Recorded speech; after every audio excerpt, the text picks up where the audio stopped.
Hi everybody, this is Schiff Captain Mannschaft, the podcast about sailing, seamanship and sailboats. I am Bernhard Fischer and this is my podcast for all sailors. Actually, some of you now might wonder why this is in English, and the reason is pretty simple.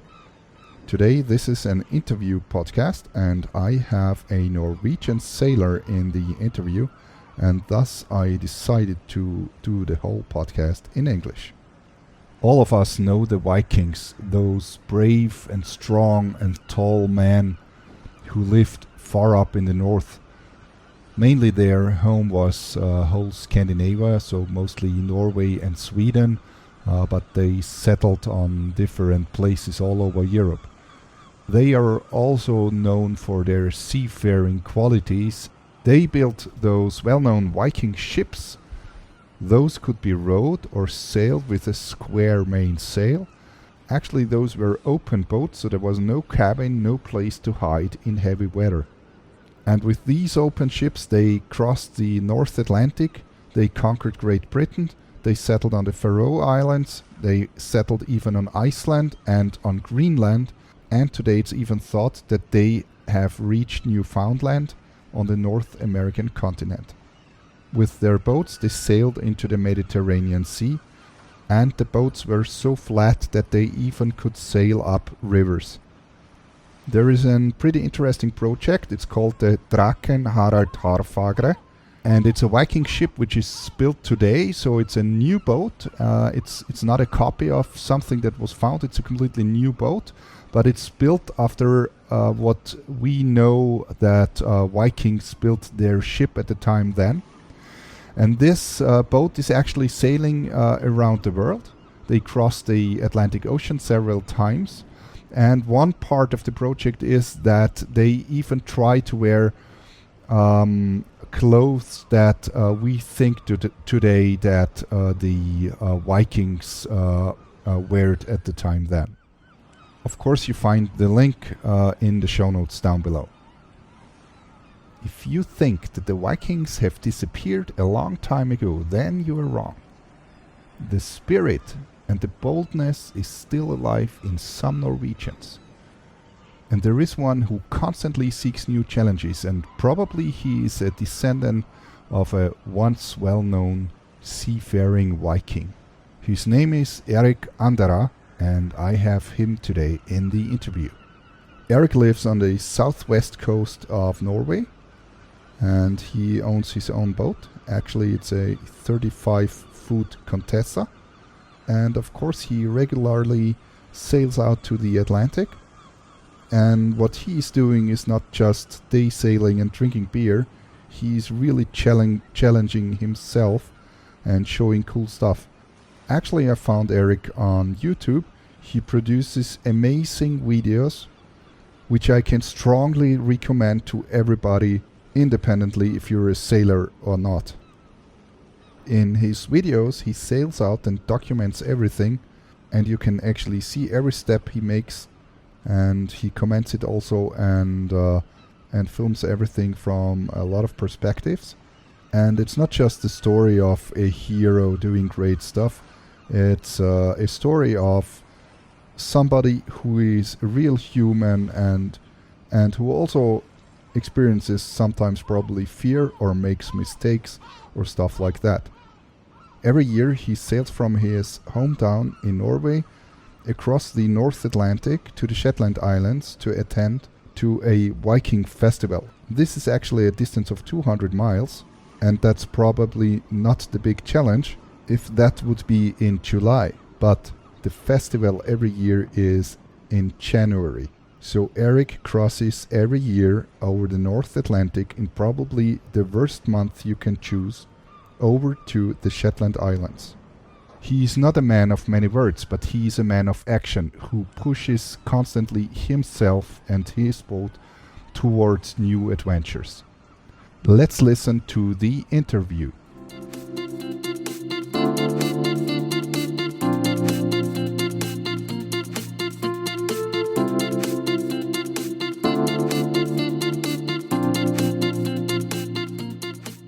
Thank you very much that you found your time for doing this. It's really great.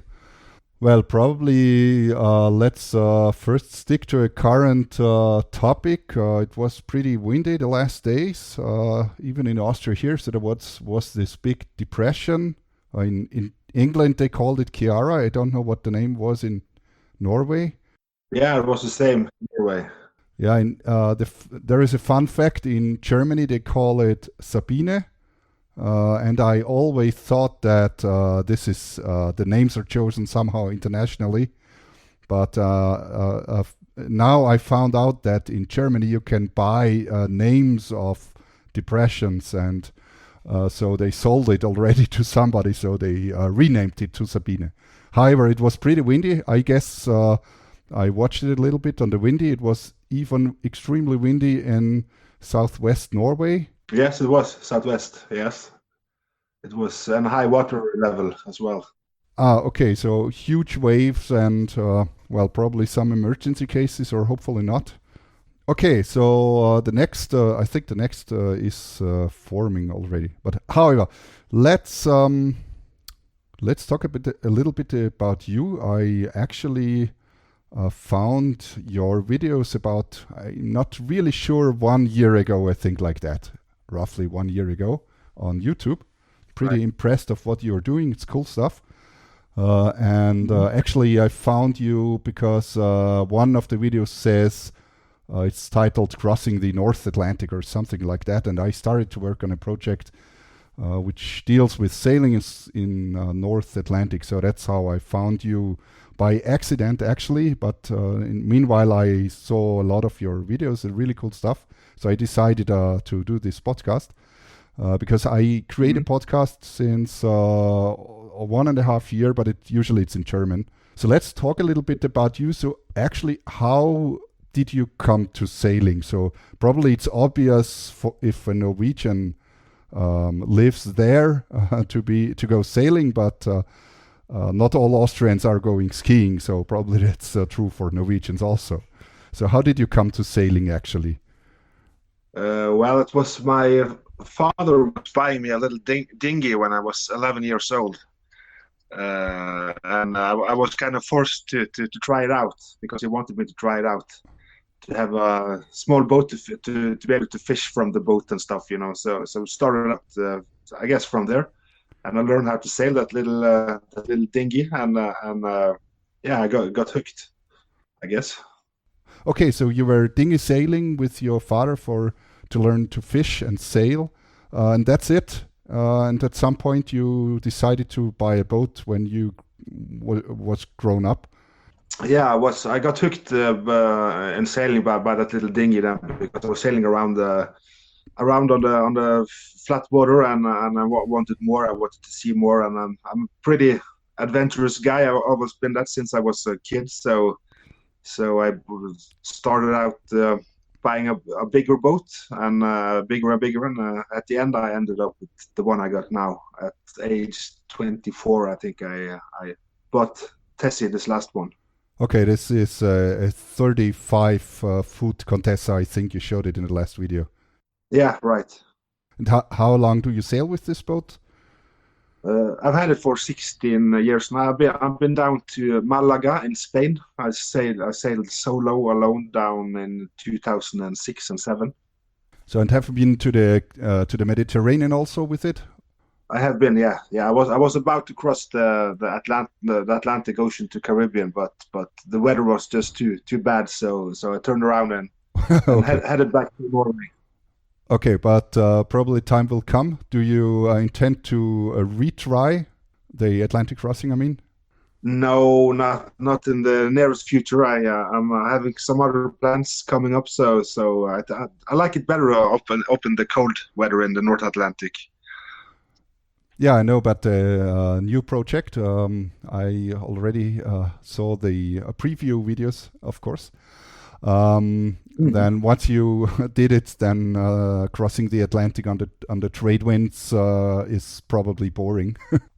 Yeah, maybe. Yeah, it's 3 weeks with the same wind direction and the 30 degrees Celsius, so it's gonna be 3 long weeks, I guess. Yeah, I'm not sure if it's the same in English, but in German you say it's a barefoot route actually. So because you're barefoot without shoes there. Yeah, right. Okay, so you also showed in the last videos. Actually, you are let's say safety professional, a training professional at this rescue center in Haugesund. Yeah, yes, I've been there for 8 years now, since 2012. So I've been I worked with the safety and preparedness within ships and platforms, showing them how to survive if things go wrong. Okay, and how did you come to this job? So actually, don't you require some kind of let's say experience? Did you go there and say, so I'm a sailor and now want to become safety instructor, or how did that work? Well, yeah, pretty much. They want people that have experience from ships and platforms, and I have been working on ships before for 12, 13 years. So I have a good experience from there. So it fitted in pretty good with the safety preparedness center. Okay, so I didn't got that point first. Okay, so you actually several years experience on the ships. Yeah. Okay, and what do you do exactly there at the training center? What's your expertise or your job there? Yeah, well, my job is to I give courses within lifeboats and man overboard boats, maneuvering and how to operate it if somebody falls to the sea, man overboard, and helicopter evacuation. We do, turn the simulator around and dip it into the water, and the passengers have to find their way out through the windows. And fire techniques and how to put out fires. It's a lot of different stuff, actually. It sounds pretty interesting. I actually had a look at the homepage of the rescue center, and they offer huge different types of courses what you can do there. I guess the participants are mostly professionals from shipping and, as you said, oil platforms and stuff like that. Are sailors, so let's say sailors also attending courses there? Yeah, you mean sailors from ships or from sailboats? From sailboats. No, it's only for the professional from ships. Okay, yeah. And oil platforms. However, so you're perfectly prepared. And do you, you personally, or the rescue center, do they do real emergency cases also if there is whatever emergency case in a storm, or is it the training center only? It's only training, yes. Have you been in a real emergency case attending at some time? No, I've been no, not myself, but I've been part of rescuing other ships that have been in troubles. Okay, pretty interesting.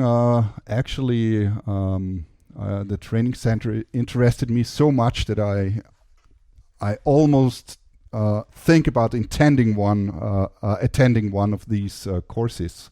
It's because so I'm actually a sailing boat sailor, and there are a lot of courses about safety and so on. But all that is for cruising sailors, 1 or 2 day courses, but not so real professional courses with helicopters and all that stuff. But I'm really interested. Right. In it. Okay. Ooh, yeah. You showed you showed I think the first video I saw was a crossing to the Shetland Islands. I think it's the one which is called Crossing the North Atlantic. So you went to this festival, Viking festival. Yeah, right. Don't know exactly when it was, but it's actually in January, and you was there this year also. So 2 weeks ago, 3 weeks ago. Actually, how did you come to the idea to in January cross the Atlantic? It's, I would say, not the time that a sailor crosses the North Atlantic.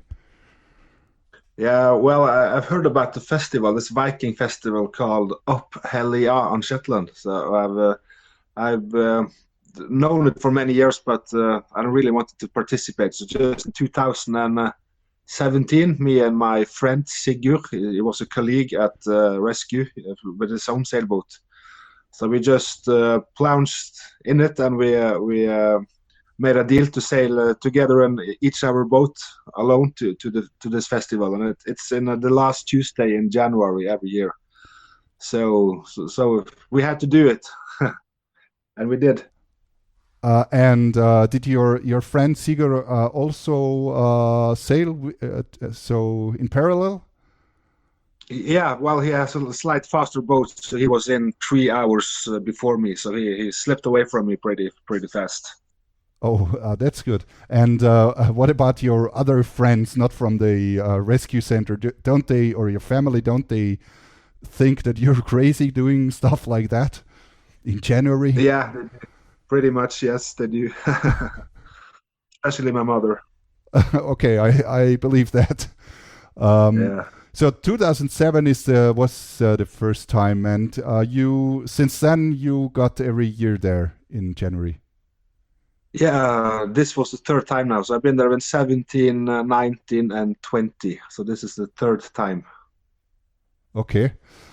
And actually, how do you deal with fatigue? So it's about 200 miles, but so I don't know exactly 30, 40 hours like that. But you can't stay awake all the time. And how do you deal with that?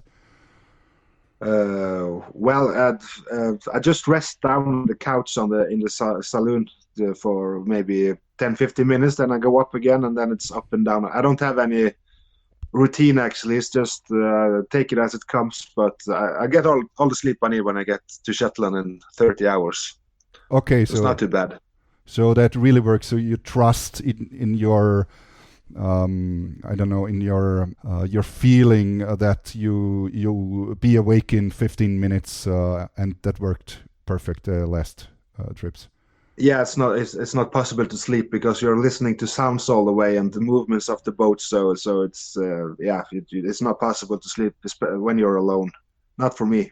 Okay. I'm on guard all the time. And you say you're really not totally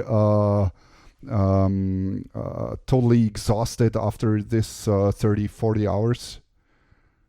No, I go straight to the pub when I come to Shetland. Yeah, Okay. Okay. I think this will be interesting when heading to Greenland with your next trip. But however, we will see what. Let's talk about this later. But first, so you head to the Shetland Islands and then back. And how was it this year? I'm actually, to be honest, I missed it a little bit, but I think the weather was pretty windy, wasn't it? yeah, it was southwest 30 knots all the way over, so it was pretty heavy. Yes, everything on the nose. But I was lucky to keep the bow on Shetland all the way, so I didn't have to tack. But it was a rough trip. Yeah. And the other way, was it the same or? Just the same. Wind all the way on the nose. And is your friend also going with you? So, or was it just the first time? That was just the first time. I've been alone. The two second times I was alone. Okay. And did you?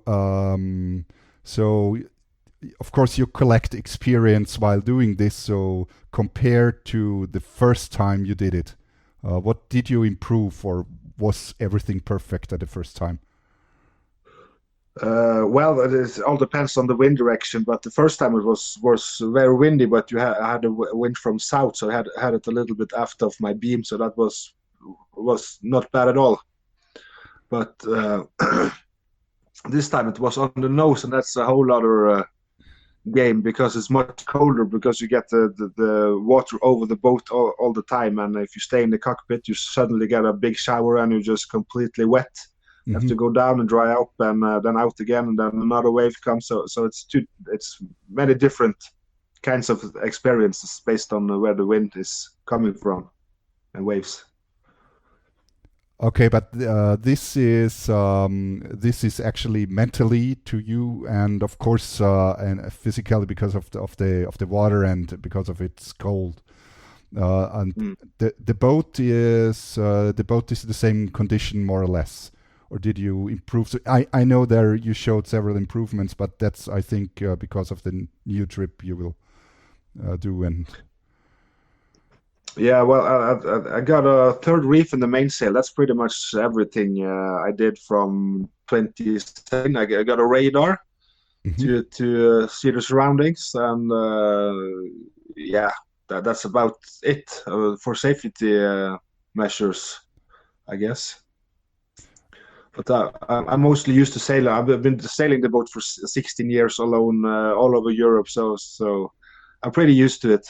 Okay, yeah, and actually, so I always have crew, so it's completely different. I always have crew when I sail, and but actually you somehow infected me with the idea of solo sailing, and I already thought about it a little bit. And my fear would be, what about other ships? Is there no traffic? So or is there not so much traffic that some accident could happen? So specifically when you're down and go to sleep, okay, you're already explained you just are down for let's say 15 minutes, but if it's longer, is there no traffic there crossing to the Shetlands? Well, on this crossing, I saw one ship about in the middle of the ocean. That was it. But it's a lot of boats in the North Sea. But uh, in average, it takes about 15 to 20 minutes before you see a ship in the horizon until it's potential danger for your boat. So that's why I don't fall asleep for more than 15 minutes a time. Then I go up and check around me, and then I go down again and have another 15 minutes. So I'm constantly on alert and I'm watching for ships, and I have my radar on at 4 to 6 miles around me as well, picking up boats. So Hmm. I feel pretty good about it. Well, yes, with this 15-minute rhythm, I believe that it sounds good. I already thought about this idea, and I thought, what is if I go to sleep for 1 hour like this? So as I said, I have no idea about solo sailing, but well, yes, probably we have to change the rhythm. Okay. Yeah. Um, so at one time you also headed over to the Faroe Islands. Was it a separate trip? So from your video, I know there is at least one really great video where you show your trip to the Faroe Islands. Did you do this after Shetland, or was it a separate trip from Norway? Well, it was a separate trip, but it was a continuing trip from the Shetland because I left the boat on Shetland in January, and then I came back in March, I think, to proceed to Faroe.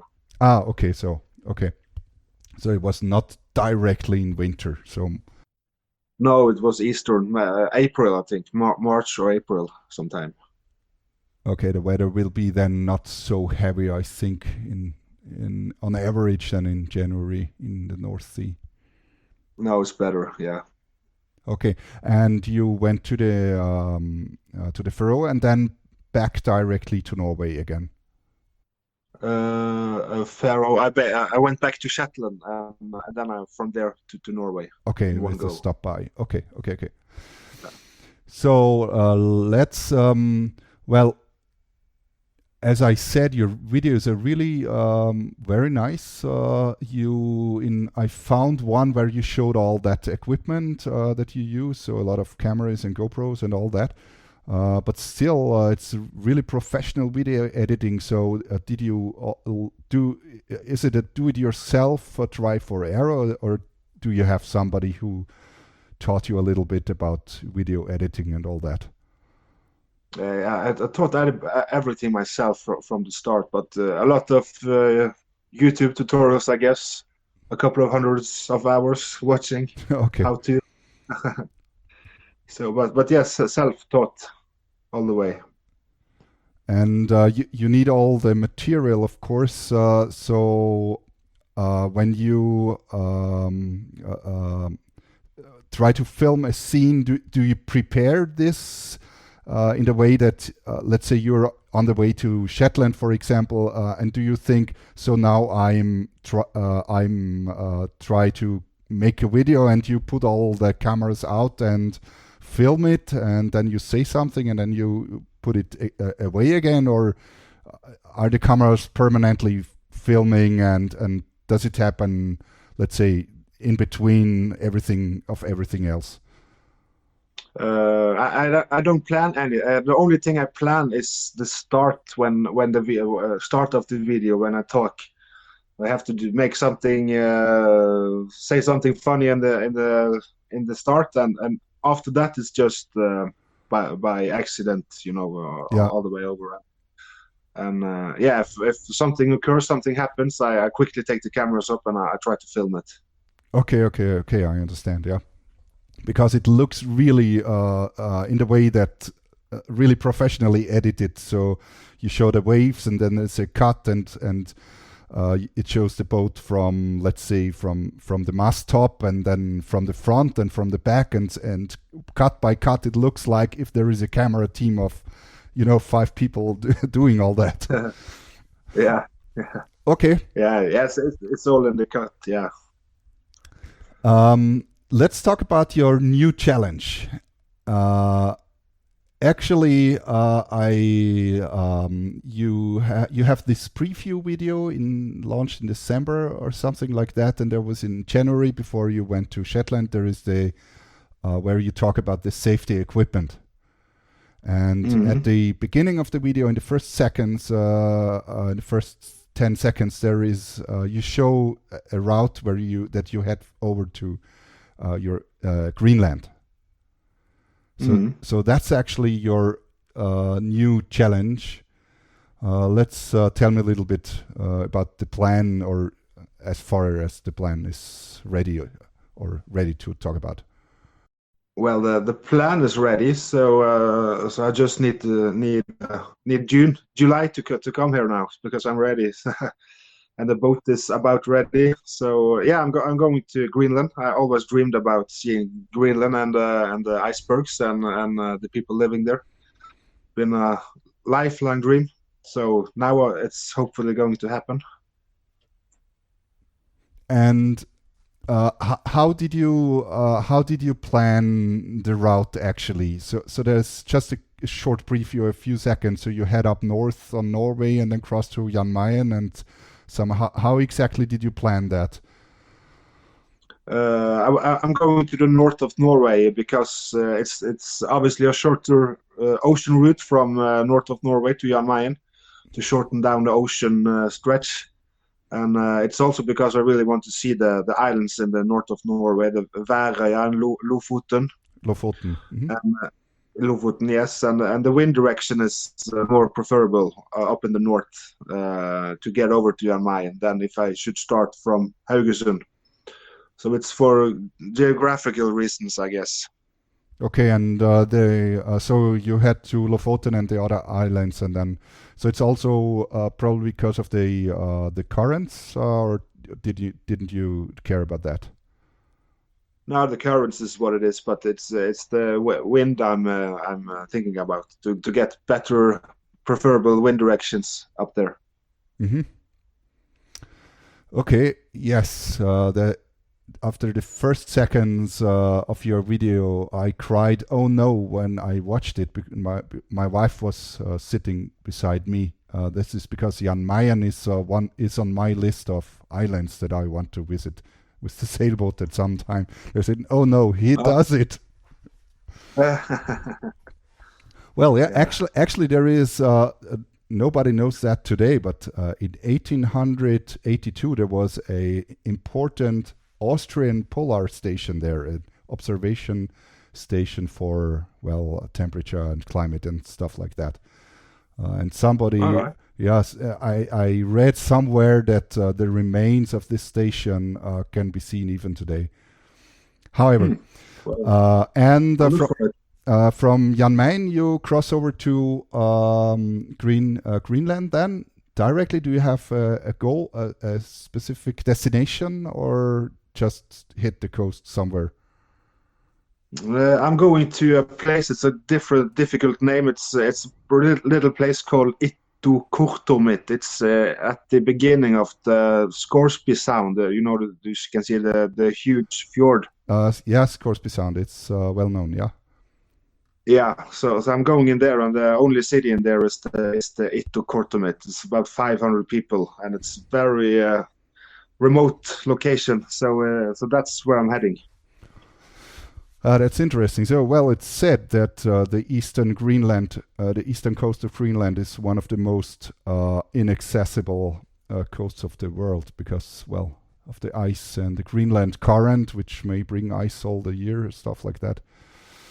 What do you expect actually from the trip? I really don't know. I'm the type of guy I just plunge in and I go in and I see what happens. But I don't know. It's gonna be a challenge from Jan Mayen and closing into the shores of Greenland. I don't know if they're gonna hit icebergs or rocks or maybe I don't see anything. Maybe it's all melted. I have no idea. But I watch the ice charts pretty often to see how the ice moves right now in present. So, but you never know what's next year is going to be like. So you just have to go and have a go. Okay, yeah. So that you are trying to teach yourself to read the ice charts correctly and to predict what will happen. Did you think about communication systems? So obviously there is no VHF, so you need satellite or HF radio, or if you're there. Yeah, I have this in-reach satellite device, a tracker. You can send and receive messages on it. So I'm gonna rely on a person on land to give me proper weather reports, and yeah, if I need anything else, I'll have the communication on that. That's the satellite. Okay, yeah, okay, but it's just for text messages, so you can't receive surface pressure chart or something like that. Yeah, right. It is, yeah, and I can also receive pretty simple weather reports as well. But the safest is to get someone I know from shore to give me the proper reports by message. Okay, yes, that would have been my next question. How do you do weather routing or plan to do the weather routing in this situation then? So you trust on somebody who knows how to interpret the weather and weather patterns and give you advice when you're on the way. Yeah, that's right. That's the plan. Okay, well, so I'm also pretty excited. So in July you start, your boat is ready. Yeah, I'm gonna need a new mainsail and I'm gonna change the aft stay and the top stays on the mast. And after that, I think I'm pretty good. Some minor repairs, but that's what I will do. So I think we are all good for July. Okay, actually, what you show is let's say pretty crazy stuff. So let's say pretty windy, huge waves, and all that. Is everything so? Don't there happen accidents, or did you have any accidents there? Does everything go well? So even there's the Force 10 video and stuff like that. So I always wonder if do things break or something other bad happens. No, I haven't have any major accidents yet. I think the trick is to respect the ocean and the forces and just don't have to much sail up and just be careful and go slow rather than go fast and just think ahead what can happen and you're pretty good. Just don't take chances. Don't fight nature. You will lose. So just play along with it as good as you can. Well, yes, of course, but the devil does not sleep. So the best captains had accidents, even if they try to foresee everything, because sometimes shit happens. Okay, so you had, let's say, luck. Of course, you try to prevent from everything. Well, there is one thing interesting. You showed a picture where a boat, I think it's the boat you have now, was thrown on the rocks. Yeah, that was a major incident. Was 2011, I think. No, before that. Yeah, about 2011. I didn't have proper clothes on me, so I was going out in some wintry weather, high winds and high waves, and I got soaked and wet and almost froze to death. So I crashed the boat onto the shore, as the picture shows, and that's due to my body was stopped working because of coldness, hypothermia. Okay, but now actually you have everything you need for cold weather. I think you're well prepared. Oh yeah, I have all I'm learning by doing, so it's not going to happen again. I have all the things I need now to stay warm. You showed a lot of safety equipment. How did you choose actually the safety equipment? Is it because of your professional career in the rescue center, or do you just read books about, let's say, crossing the North Atlantic with a sailboat? Well, the equipment I have aboard is pretty basic. I have this just a life raft and a survival suit and an emergency location beacon, this EPIRB, and in reach satellite device. So it's nothing fancy, but it's the basic that will luckily or hopefully make you be found if you get lost or need help. Mm-hmm. A complete different question now because it just came into my mind. You have this radar, which is not mounted on the mast, but it's freely mounted somewhere on the back. Does this work? Yeah, right. Yeah, it's amazing. The radar is always level to the sea, so no matter the movements of the boat, you will always have a pretty clear radar picture. And it's not, and the picture is not shaking or something like that you see on the display. No. It's really good. I can see boats pretty stable in high waves far away. Okay, that's a pretty cool idea. I've never seen that before, to be honest. Okay, although I did not research about radar, but it's a pretty cool idea, and I wonder why others don't do that. Is this your personal invention, or is that out of the box sold somewhere in Norway? I've really never seen that.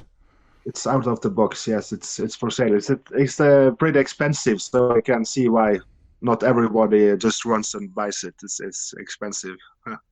Okay, so I will have a look at vendors, what they sell, because I actually have never seen that before. Not even heard that this is possible. Although it absolutely makes sense. Okay. So, thank you very much. Actually, I'm pretty excited, and I hope that the July will come as soon as possible. Because although I think it will take a long time until the first video will be available. Finally, if I ask you, so as I said before, I'm also started to work on a North Atlantic project. If I ask you as somebody that has really much experience about sailing in bad conditions on the North Atlantic, if I ask you for 3 things to bring with on the boat or to put on a boat or yourself or whatever, what would that 3 things be? I would say well, it's not exactly what you asked for, but I would say stay warm, stay not hungry, and stay dry. That's the 3 things that keeps me going on board. Okay, that's but I think it's really important. That's good. Thank you very much. So when I will, and I'm sure I will do it. Although I originally didn't, I have a route also already in my mind at least. But I already rerouted me to Haugesund. One time I will stop by and shake your hands. So Yeah. actually, I hope everything works, and I will, of course, watch your videos, and stay tuned. And fair winds for your trip to Greenland. Thank you very much for your interview. It was a pleasure to talk to you. Yeah, it's really nice. Thank you. Maybe I see you at Haugesund then. Okay, of course. Goodbye. See you. All right. Goodbye. See you. Bye-bye. So that's it. I think it's a perfect advice to keep your body in good condition, specifically when sailing in harsh conditions. I'd like to emphasize this again. People who took one of my sail courses in the past probably remember that I emphasized to keep your body in good condition, meaning try to sleep enough and try to eat enough, of course, and try to stay dry. Of course, in the North Atlantic, this is much more important than in the Mediterranean Sea, obviously because the temperatures are by far lower.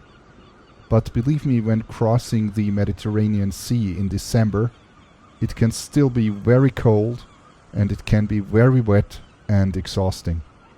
I'd like to explain a little bit about the locations that we talked about to all listeners who are not so familiar with the region up there in the north. The starting point that Erik talked about and is almost also in the videos, mostly the starting point is Haugesund. This is a town on the southwest end of Norway, and it's pretty opposite of the Shetland Islands. From Haugesund to the Shetland Islands, which is the town of Lervik, this is about 200 nautical miles. Then we mentioned the Fair Isle and the Faroe Islands. Actually, the first one is a pretty isolated small island, about 40 nautical miles south of Lervik, and this is almost halfway to Scotland in the south. So from Lervik to the Faroe Islands, which is the town of Tórshavn, is another 200 nautical miles. Then we talked about the Lofoten. The Lofoten is a group of islands in the north of Norway. It's actually above the Arctic Circle, and to sail from Haugesund to the Lofoten, it's about 650 miles. The Lofoten actually are not far away from Tromsø. Depending on where you are in the Lofoten, it's about 100 nautical miles. Tromsø would be a good starting point for heading to Svalbard. So Erik actually intends to head over to Jan Mayen from the Lofoten. This is about 500 to 550 miles, depending on where exactly he starts. The course is about west-northwest, and Jan Mayen actually is a pretty small island in the middle of the Arctic Ocean. There is nothing all around. So who wants to look for the island now? It's about 71 degrees north and 8.5 degrees west. If we continue the trip for another 270 miles, more or less directly to the west, we will have landfall on Greenland. There is the town Itokortormit. It's, as Erik mentioned, on the northeast entrance point to the Scoresby Sound.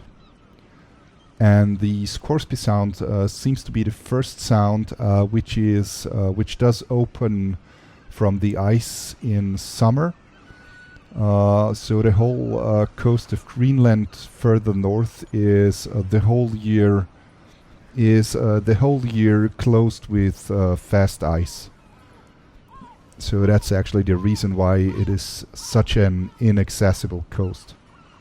And the reason for this is that because of the ocean currents, actually there are in the Arctic Ocean there are two important currents. So actually at this part of the ocean that we are talking about.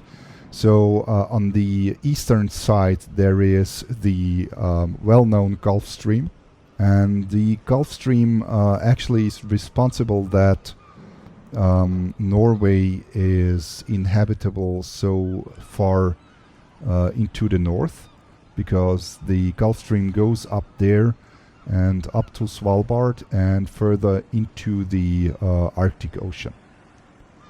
Actually, it splits a little bit to the west and to the north. However, on the other side, the water comes back out again on the west side. So actually, this is the east side of Greenland, and there is the so-called East Greenland Current. And the East Greenland Current is pretty cold, and the temperature is between 0 and minus 1.5 degrees, and it's even freezing, and this is because of the low salinity. So the salinity of the water actually is responsible for water freezing or not freezing. If it has a high salinity, then it can get colder temperatures without freezing. I'm actually pretty excited, as I already said, about this trip, and I will follow Erik and his videos. As he said in the interview, there is a tracker which could be tracked, and of course I will keep you informed on my podcast and bring regularly news about the progress of his trip. So head over now to YouTube. You find the links down below in the show notes. And also visit Erik's online shop. He actually has his personal brand. Of course, you can see this in the YouTube videos. Actually, this is no bullshit, just sailing. I like it very much because it's exactly what it implies.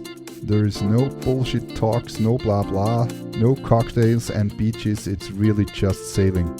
As you all know, sailing is big fun, and it's even more fun in the North Atlantic. So stay tuned until the next time, when there will be a new episode of Schiff Captain Mannschaft. Vielen Dank.